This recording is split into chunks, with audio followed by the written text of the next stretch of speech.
व्यासाय विष्णुरूपाय व्यासरूपाय विष्णवे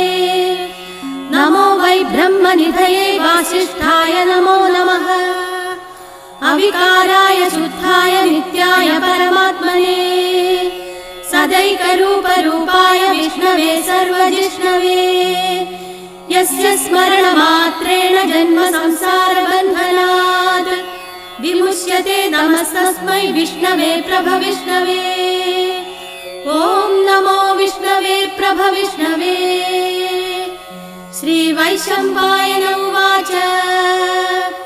श्रुत्वा धर्मानशेषेण पावनानि च सर्वशः युधिष्ठिरः शान्तनवं पुनरेवाभ्यभाषत युधिष्ठिर उवाच किमेकं दैवतं लोके किं वाप्येकं परायणम् स्तुवन्तः कमर्च्छन्द